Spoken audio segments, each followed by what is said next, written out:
The war strategy on COVID-19 has 5 steps. First, we organize, then we communicate, we move into position, we identify and isolate the bastard, we make it visible, and then we kill the little bastard.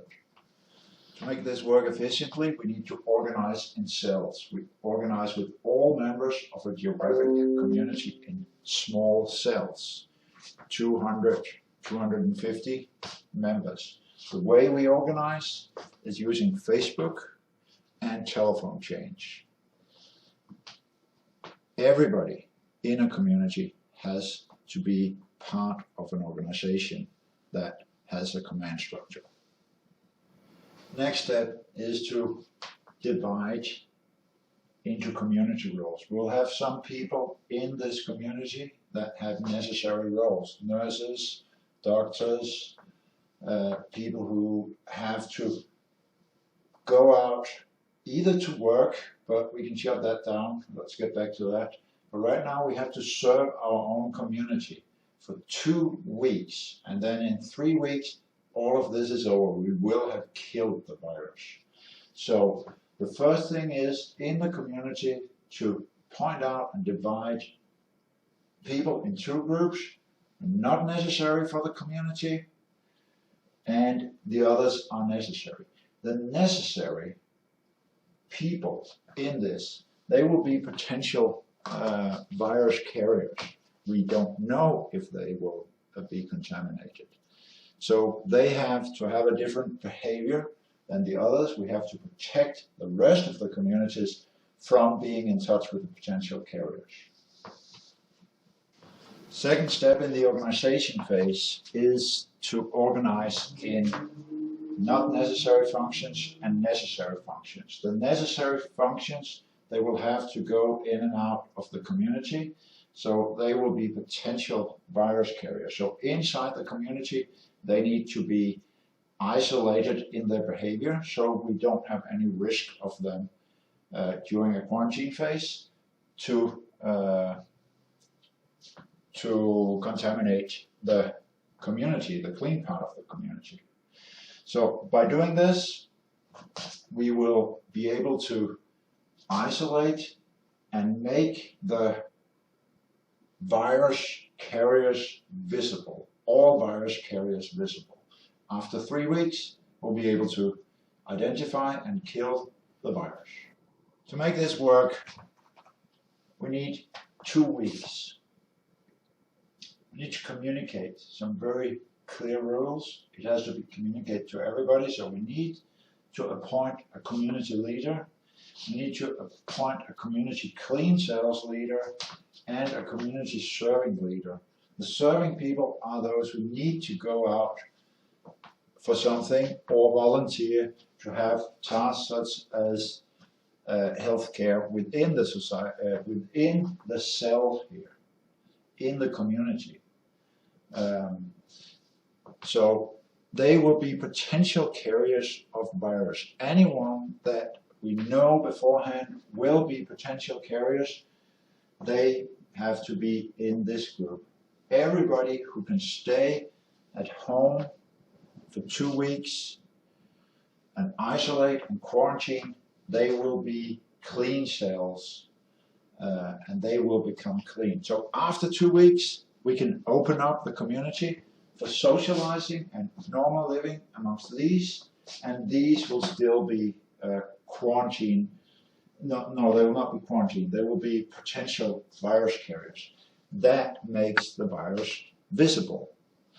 So the rules, the 2-week rules for the community clean cell cells, that is, you need to have food so you can survive for 2 weeks, quarantined in your homes with absolutely no social interaction. And if you need anything, you ask for it. You don't go out and put yourself in danger of becoming a potential carrier.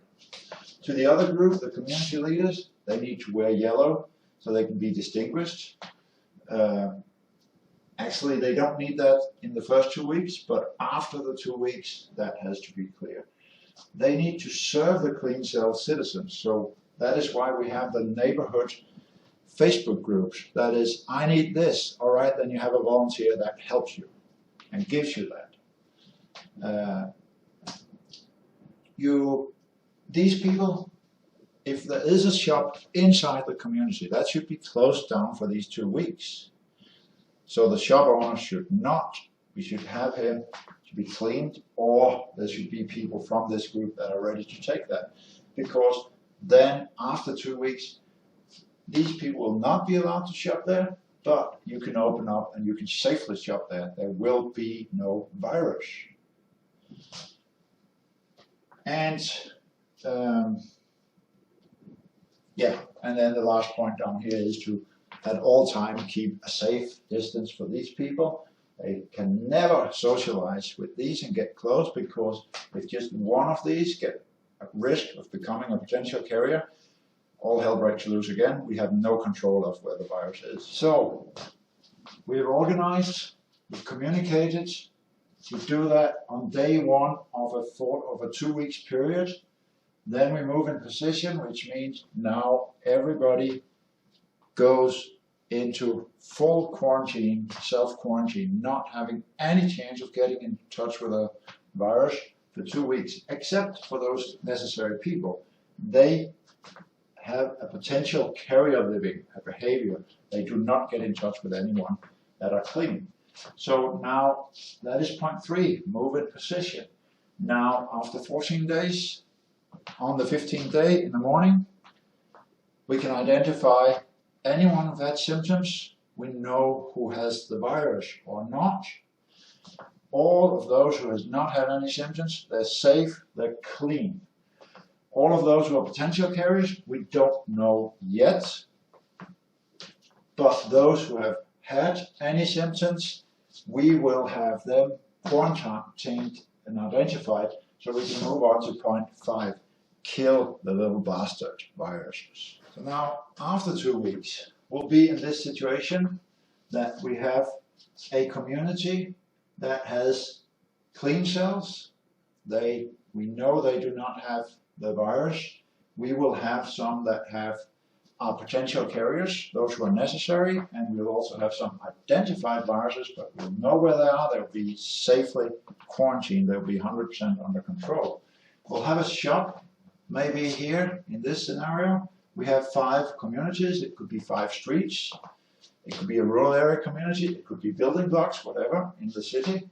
But we have kept a shop clean in the center of this. So now the potential carriers are not allowed to shop there. Only people who are clean are allowed to shop there. So now we can merge these, basically put borders up around it, physically borders, put guards up, out, and then we have a clean shop and people can live as normal in this community. So in this way, we identify all, and we can grow these communities, because now this becomes a cell, but it's a bigger cell, and there might be another cell next to that, the neighboring quarter in the city, or whatever, and then it grows like a flower. The point here is that we identify them, the enemy becomes visible, we can kill the COVID-19 virus. So, to sum up on this, in week 1 is a preparation week. We organize, we communicate, so everybody are ready to move in position and stay in position in 2 weeks. That's a total lockdown and military approach. It's community self-protection. After those 2 weeks, we've identified and we're able to kill, but we'll still have the clean potential carriers to deal with, and basically, or the potential carriers. They have to go through the same cleaning process, but they can be tested. We can use the test equipment on them. That is a much faster process. So if we look at the charts that we're seeing in the news constantly, we have this very terrible scenario where we don't have enough health and we get a lot of sick people. They're trying to flatten it out. That is what is happening now. It's costing the society a fortune, and a lot of people are going to die no matter how much we flatten it out. What we are doing here is to say, let's take this tough approach for 2 weeks, and then we have it under control, and then the virus will be eradicated from the face of the planet. Thank you.